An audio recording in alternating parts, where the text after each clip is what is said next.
I can't even fill out a regular job application like y'all been fired so many times. Because there's a part on every job application that says, have you ever been involved in a misdemeanor or felony?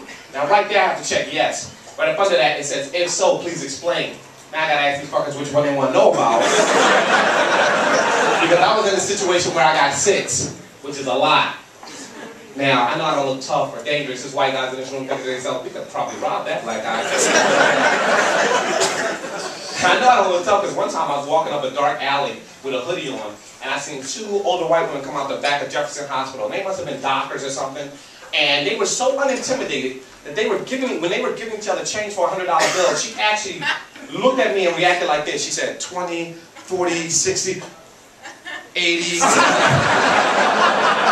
There's nothing more delacerating than the inability to scare old white women. You can't do that. You might as well take up a campaign run for president. You might win.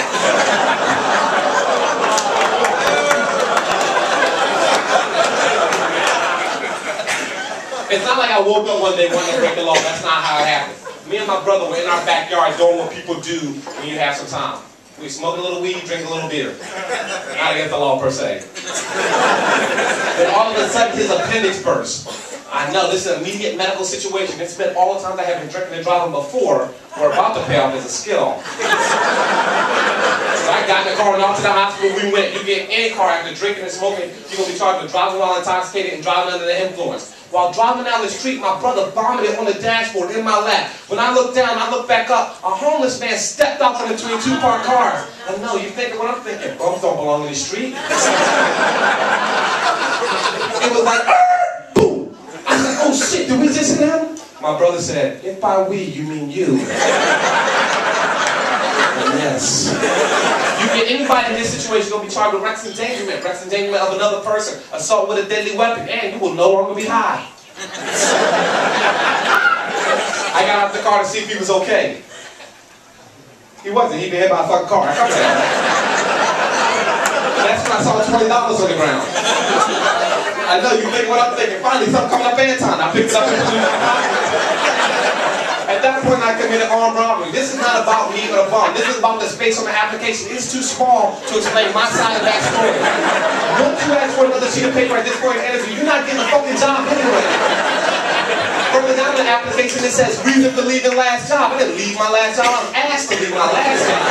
And I left under the same pretense anybody needs a job. Something went wrong. Me and that person got into an argument. I threw something. Somebody not involved in the argument. Now somebody got to leave the office for good. How do you get to this point? I tell you how. It was the day after I hit the homeless person. It was also a Friday. I called up to work. I was like, Bob, I can't make it in today. Bob told me on the phone, if you can't come in today, don't bother coming in Monday. So when I got to work on Tuesday, yeah, Bob had a fucking attitude like, we didn't discuss this on the phone. I'm like, Bob, why you fired me? He's like, you ain't been working 2 days. I was like, I called you on Friday. He's like, what about Monday? I was like, Bob, that was your idea. I didn't want Monday off. Me and Bob argued as long as 2 people could argue until I realized he wasn't going to get my job back because he put his own personal problems to work that day. Now, I should preface this with Bob is gay, homosexual, fag, loves the cock. I don't know what you call it here. Now, him and his boyfriend were supposed to go out to a Halloween party dressed as a tanner. His boyfriend didn't show up. They were a tandem from a book called Rags and Riches. When his boyfriend didn't show up, he was upset about it. He was emotional. When I went into his office, he was yelling at his boyfriend on the phone. He started yelling at me, and while I'm standing there getting yelled at and listening to him yell at his boyfriend, I put something together. I don't think Bob's boyfriend actually stood him up. I'm pretty sure he was hit by a car over the weekend.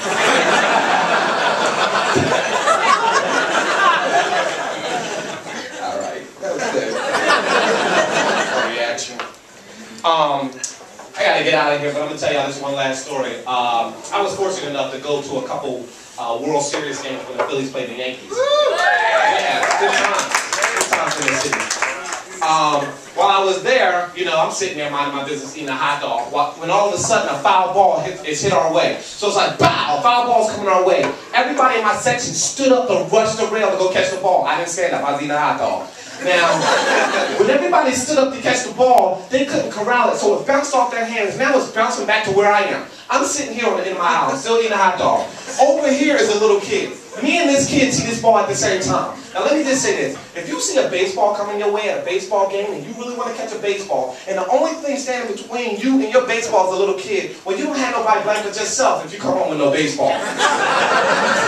So me and this kid, we reached out for the ball at the same time. He put a glove to the game. I didn't bring no glove. I'm a grown-ass man. He reached out and we caught it at the same time, but when he caught it, he snow-coned it in the glove, meaning the ball was sticking out the tip. So this happened fast. When I'm showing you in slow motion, it was like, pow, pow, and all of a sudden I had a baseball. And I was like, yeah, I caught a baseball. And this little kid said, you took my baseball. I was like, I didn't take your baseball. This baseball came from over there. You brought a baseball glove to the game. You still have your glove. Technically, you ain't even lose nothing. I just lost a hot dog, so I wasn't in the mood to argue. Now, at this point, everybody around me started seeing me argue with this little kid, and they started booing me. Now, I don't know if you ever been anywhere and been booed by 2,000 to 3,000 people at the same time. It's a very uncomfortable feeling. It's going to make you less likely to give him your baseball, not more likely. But the way they booed me, they act like I went over to this kid and wrestled the baseball from him and knocked him out of his wheelchair. And I didn't knock him out of his wheelchair. He was in a wheelchair. Did I mention that? He was in a wheelchair. I didn't knock him out of the wheelchair. The reason he fell out of the wheelchair, he fell out of the wheelchair. The reason he fell out of the wheelchair is because he reached out like this. When you reach out like this, you change it where your center of gravity is. Most of your weight is in your legs. He only had one leg. He should have been reaching out like that. That is one leg irresponsibility. That's why you losing it. At this point, I'm kind of doing it. I caught a baseball two-legged there. Anyway, he only had one leg. I had the baseball. So now everybody around me is like, giving a baseball, you just kick him in the face. I did not kick him in the face. His face hit my foot, but we don't have another word for that.